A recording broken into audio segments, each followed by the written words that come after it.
Hello students, അപ്പം നമ്മളിന്ന് നോക്കാൻ പോകുന്നത് CA intermediate cost and management accounting എങ്ങനെ നമുക്കൊരു 1.5 ഡേയ്സിൽ റിവൈസ് ചെയ്യാമെന്നുള്ളതാണ്. അപ്പോൾ നമുക്കറിയാം 9th-നാണ് നമ്മുടെ ടാക്സേഷൻ എക്സാം വരുന്നത് അല്ലേ. അപ്പോൾ 9th-ന് എക്സാം കഴിഞ്ഞ് ആ ഒരു ഈവനിങ് കിട്ടും, 10th ഒരു ഫുൾ ഡേ കിട്ടുന്നുണ്ട്, 11th ഒരു ഹാഫ് ഡേയും കൂടെ കിട്ടുന്നുണ്ട് അല്ലേ. ആ ഒരു ടൈം ഫ്രെയിമിൽ നമുക്ക് എങ്ങനെ കോസ്റ്റ് ആൻഡ് മാനേജ്മെൻറ്റ് അക്കൗണ്ടിങ് ഒന്ന് റിവൈസ് ചെയ്യാം എന്നുള്ളത് നോക്കാം. ഓക്കെ, ഫസ്റ്റ് ഓഫ് ഓൾ പറയാനുള്ളത് എക്സാമിൻ്റെ ഒരു ഹാങ് ഓവർ മാക്സിമം ഒഴിവാക്കുക. Okay, we have only our present moment. ആ ഒരു പ്രസൻറ്റ് മൊമെൻറ്റ് എത്ര എഫക്റ്റീവ് ആക്കാൻ പറ്റുമോ അത്രയാക്കാൻ പറ്റുക. Okay, that is our objective. So അതുകൊണ്ട് past is past, what we have done is done. Okay, so ഒരിക്കലും പാസ്റ്റ് എക്സാംസിനെ കുറിച്ച് ആലോചിച്ചോ അതിൽ എത്ര മാർക്കിന് കിട്ടും അങ്ങനെയുള്ള കാര്യങ്ങളൊക്കെ നമുക്ക് വിടുക. Okay, will spend on the present moment. Okay, right. So അപ്പോൾ നമുക്ക് ഒരു 1.5 ഡേയ്സ് കോസ്റ്റിങ്ങിന് എങ്ങനെ നമുക്ക് സ്പെൻഡ് ചെയ്യാം എന്നുള്ളത് നമുക്ക് നോക്കാം. സോ ബിഫോർ ദാറ്റ്, കോസ്റ്റിംഗ് നമുക്ക് എപ്പോഴും ഒരു അഗ്രിഗേറ്റ് കൂട്ടാൻ പറ്റുന്ന ഒരു സബ്ജക്റ്റാണ്. ഓക്കെ, ബിക്കോസ് സെക്കൻഡ് ഗ്രൂപ്പിൽ നോക്കുകയാണെങ്കിൽ കുറച്ച് തിയറി ഏരിയാസും കാര്യങ്ങളുണ്ട്. മെയിൻലി ഓഡിറ്റിങ്ങും സ്ട്രാറ്റജിക് മാനേജ്മെൻറ്റും അങ്ങനെയുള്ള ഏരിയാസൊക്കെ നമുക്ക് സ്കോർ ചെയ്യാൻ കുറച്ച് ബുദ്ധിമുട്ടുള്ള ഏരിയാസാണ്. അപ്പോൾ കോസ്റ്റിംഗ് ഒരു സബ്ജക്റ്റും ആണ് നമുക്ക് അഗ്രിഗേറ്റ് പുൾ ചെയ്യാനുള്ളൊരു സബ്ജക്റ്റ്. ഓക്കെ, സോ അതിന് മാക്സിമം എഫേർട്ട് ഇടുക, ഒരു എക്സംഷൻ തന്നെ എയിം ചെയ്യുക, അതാണ് നമ്മുടെ ഒബ്ജക്റ്റീവ്. Okay, right. സോ നമുക്ക് ഈ 1.5 ഡേ നമുക്ക് എങ്ങനെ സ്പെൻഡ് ചെയ്യാം എന്നുള്ളത് നോക്കാം. സോ നിങ്ങളുടെ ടാക്സേഷൻ എക്സാം 9th-നാണ് ഫിനിഷ് ചെയ്യുന്നത് അല്ലേ, റൈറ്റ്. സോ ആ ഈവനിങ് തൊട്ടിട്ടുള്ള ഒരു പ്രിപ്പറേഷനാണ് നമ്മൾ നോക്കുന്നത്. Okay, right. So I recommend you to start by 7 PM. Okay, 7 PM നമുക്ക് സ്റ്റാർട്ട് ചെയ്യുകയാണെങ്കിൽ I recommend you to start activity based costing. Okay, activity based costing എന്തുകൊണ്ട് സ്റ്റാർട്ട് ചെയ്യുമെന്ന് ചോദിച്ചു കഴിഞ്ഞാൽ അതൊരു ലൈറ്റ് ടോപ്പിക്കാണ്. ഓക്കെ, ഒരുപാട് ഹാർഡ് ടോപ്പിക്ക് നമ്മൾ ആ ഈവനിങ് തന്നെ സ്റ്റാർട്ട് ചെയ്താൽ നമ്മളൊന്ന് ഇത്തിരി ഫസ്റ്റേറ്റഡ് ആവും. അപ്പോൾ നമ്മൾ ഒരു ലൈറ്റ് ടോപ്പിക് തന്നെ നോക്കുക. ഓക്കെ, ആക്ടിവിറ്റി ബേസ്ഡ് കോസ്റ്റിംഗ് എന്ന് പറയുന്നത് നമുക്ക് വെയിറ്റേജും വരുന്നുണ്ട്, 8 to 10 മാർക്സിന് നമുക്ക് മാർക്ക് വരുന്നുണ്ട്. അറ്റ് ദ സെയിം ടൈം അതൊരു ലൈറ്റ് ടോപ്പിക്കാണ്. Okay, so by 9 PM try to finish activity based costing. So അപ്പോൾ പ്രിപ്പറേഷൻ എന്ന് പറയുമ്പോൾ എല്ലാം നിങ്ങൾ സ്റ്റഡി മെറ്റീരിയൽ, RTP, MTP എല്ലാം ഒരൊറ്റ പ്ലേസിൽ തന്നെ നോക്കുന്നതാണ് നല്ലത്. ഓക്കെ, സോ അപ്പോൾ നിങ്ങൾ തന്നെ പ്രിപ്പറേഷൻ ടൈമിൽ നിങ്ങൾ മാർക്ക് ചെയ്ത് വെച്ച് കാണും A category, B category questions എന്നൊക്കെ പറഞ്ഞിട്ട്. അപ്പോൾ A കാറ്റഗറി ക്വസ്റ്റ്യൻസ് ഒക്കെ ഒന്നുകൂടെ ട്രൈ ചെയ്ത് നോക്കുക. B കാറ്റഗറി ക്വസ്റ്റ്യൻസ് ഒക്കെ ഒന്ന് ഓടിച്ച് പോകാനെങ്കിലും നോക്കണം. Okay, right. So by 9 PM if you are taking or completing activity based costing, then you can have a break, maybe your dinner break. Then post dinner by 9:30 you can start with budgets. Okay, this is also another light area, but also നമുക്ക് marks വരുന്ന ഒരു area ആണ്. Okay, so budgets start ചെയ്യാം. At the same time labour chapter ഉണ്ടല്ലോ, employee കോസ്റ്റും direct എക്സ്പെൻസും, ആ ഒരു ഏരിയയും കൂടെ കവർ ചെയ്താൽ that will be a very good thing for the evening. Okay, 9th evening ഇത്രയും ടോപ്പിക്സ് കവർ ചെയ്യുകയാണെങ്കിൽ ഒരു 20% കവറായി എന്ന് പറയാം. Okay, right. Then you will be definitely going for your sleep. Okay, ensure ഒരു 6 to 7 hours സ്ലീപ്പ് എന്തായാലും ensure ചെയ്യാം. Especially 2 ഗ്രൂപ്പൊക്കെ എഴുതുന്ന ആൾക്കാരാണെങ്കിൽ ഒരുപാട് ദിവസം നമ്മൾ ഇതിനു വേണ്ടി സ്പെൻഡ് ചെയ്യണം അല്ലേ, റൈറ്റ്. അപ്പോൾ നമ്മൾ സ്ലീപ്പ് എന്തായാലും എൻഷുർ ചെയ്യുക, അതിൽ ഒരിക്കലും കോംപ്രമൈസ് ചെയ്യാതിരിക്കുക. Okay, right.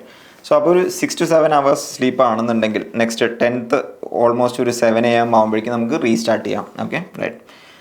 And I recommend you to start with marginal costing. Okay, അപ്പോൾ നിങ്ങൾ കുറച്ച് ഫ്രഷ് ആയിരിക്കും.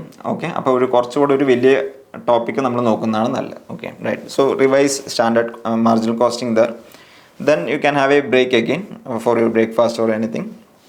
Then I recommend to start standard costing. Okay, right. Standard costing നമുക്കറിയാം കുറച്ച് ലെങ്തിയാണ്, നമുക്ക് കുറച്ച് ഫോർമുലാസും കാര്യങ്ങളൊക്കെ നോക്കാനുണ്ട്. ഓക്കെ, സോ അതെല്ലാം റിവൈസ് ചെയ്യണം. At the same time best questions നിങ്ങൾ ഒരിക്കൽ കൂടെ ഒന്ന് റിവൈസ് ചെയ്യുക. A കാറ്റഗറി ക്വസ്റ്റ്യൻസ് ഒന്നും കൂടെ റിവൈസ് ചെയ്യാം. Okay, right. So by 1 PM try to finish standard costing. Okay, right.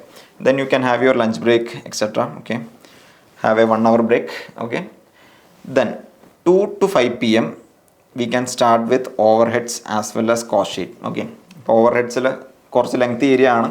അപ്പോൾ അവിടെ ഡിപ്പാർട്ട്മെൻറ്റൽ റേറ്റ് കാൽക്കുലേഷൻ, പിന്നെ അതേപോലെ റീ അപ്പോർഷൻമെൻറ്റ് കേസുകൾ, okay, machine hour rate calculation, അങ്ങനെയുള്ള കുറച്ച് കാര്യങ്ങളുണ്ട്. അതൊന്ന് പെട്ടെന്ന് ആ ഒരു ഏരിയ ആ ഒരു ടൈമിൽ ഫിനിഷ് ചെയ്യാം. Okay, right. ദെൻ അത് കഴിഞ്ഞാൽ കോസ്റ്റ് ഷീറ്റ് ഉണ്ട്, അതും നമുക്ക് എല്ലാ അറ്റംപ്റ്റും നമുക്ക് റിപ്പീറ്റഡ്ലി ചോദിക്കുന്ന ഒരു ഏരിയ ആണ്. ഓക്കെ, സോ ആ ഒരു കോസ്റ്റ് ഷീറ്റും ആ ഒരു ടൈമിൽ തന്നെ തീർക്കുക. Okay, right. Then if you want you can have a half an hour break at that time, 5 to 5:30 PM. Then post your break you can start with the miscellaneous areas അല്ലേ, unit costing ഉണ്ട്, batch costing ഉണ്ട്, job costing, service costing, ആ areas എല്ലാം നമുക്ക് ആ ഒരു time ഫ്രെയിമിൽ finish ചെയ്യാം. Then again you can have your dinner break, 1 hour dinner break.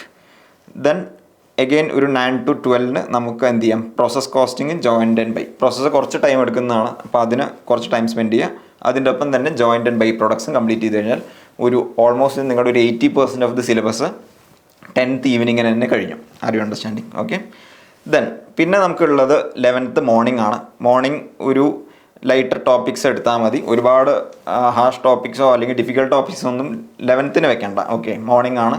Okay, don't be tensed and just go for some light topics. Okay, അപ്പോൾ അങ്ങനെ നോക്കുകയാണെങ്കിൽ കോസ്റ്റ് അക്കൗണ്ടിങ് സിസ്റ്റം, മെറ്റീരിയൽ, അങ്ങനെയുള്ള കാര്യങ്ങളാണ് better to take up in the morning. Okay, then you can have a break and last slot അല്ലേ, നമ്മൾ എക്സാമിന് മുന്നേ ഉള്ള ലാസ്റ്റ് സ്ലോട്ട്, അതായത് 9:30 to 12 PM. അവിടെ I recommend to just go for theory. Okay, right. ഇപ്പോൾ തിയറി നമുക്കറിയാം 6th question അല്ലേ, നമ്മുടെ ലാസ്റ്റ് ക്വസ്റ്റ്യൻ എന്തായാലും തിയറി ആയിരിക്കും.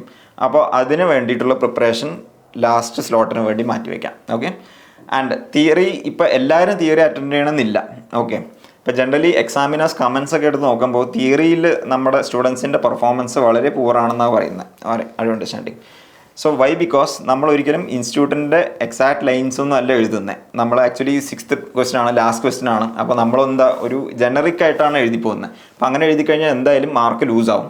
അപ്പോൾ അതിനേക്കാളും ബെറ്റർ എപ്പോഴും പ്രോബ്ലം തന്നെയാണ്. സ്കോറിംഗ് ആസ്പെക്ട് നോക്കുകയാണെങ്കിൽ പ്രോബ്ലം തന്നെയാണ് better. Okay, right. But if you are going for theory, okay, എല്ലാവരുടെയും ഓപ്ഷൻ ഒരേപോലെ ആയിരിക്കില്ല. Some people will prefer to write theory അല്ലേ. സോ അങ്ങനെയുള്ളവരാണെങ്കിൽ എന്താ, ഈ ഒരു ലാസ്റ്റ് സ്ലോട്ട് തിയറി ഫോക്കസ് ചെയ്യാം. അല്ല, തിയറി ഫോക്കസ് ചെയ്യുന്നില്ല ഉദ്ദേശിക്കുന്ന ആൾക്കാരാണെങ്കിൽ ഈ ഒരു ടൈം ലേറ്റസ്റ്റ് RTPസും ഒന്നുകൂടെ നോക്കുക. ഓക്കെ, ഓൾറെഡി ഇതിൻ്റെ ഒപ്പം തന്നെ നോക്കി കാണും. ഒന്നുകൂടെ ലേറ്റസ്റ്റ് RTPയും ഒരു പാസ്റ്റ് 2 അറ്റംപ്റ്റ്സോ അല്ലെങ്കിൽ സെപ്റ്റംബർ 2025, May 2025 ഒരു 2 RTP ഇപ്പോൾ നിങ്ങൾ തിയറി ഇൻട്രസ്റ്റഡ് അല്ലാന്നുണ്ടെങ്കിൽ അതും കൂടെ ഒന്ന് സോൾവ് ചെയ്യാം. ഓക്കെ, സോ അപ്പോൾ ഇങ്ങനെ ഒരു സ്ട്രാറ്റജിയിൽ നമുക്ക് എന്ത് ചെയ്യാം, ഓൾമോസ്റ്റ് നമ്മുടെ 100% ഓഫ് ദി സിലബസ് നമുക്ക് കവർ ചെയ്യാം. So I hope you found this video useful. അപ്പോൾ CA ഇൻ്റർണൽ കോസ്റ്റിങ്ങിൽ ഒരു എക്സംഷൻ തന്നെ എയിം ചെയ്യുക. ഈ ഒരു 1.5 ഡേ സ്ട്രാറ്റജിയിൽ മാക്സിമം സിലബസ് കവർ ചെയ്യാൻ പറ്റുന്ന മാക്സിമം പ്രോബ്ലംസ് വർക്കൗട്ട് ചെയ്യുക. So I hope you will be able to achieve an exemption in costing. Okay, so ഒരു എക്സംഷൻ ഉണ്ടെങ്കിലാണ് നമുക്ക് ഈ ഒരു ഗ്രൂപ്പ് കടന്നു കയറാൻ അത്ര എളുപ്പമാവുന്നത്. So all the very best for your exams and follow Virtuous Academy of Commerce for more such updates.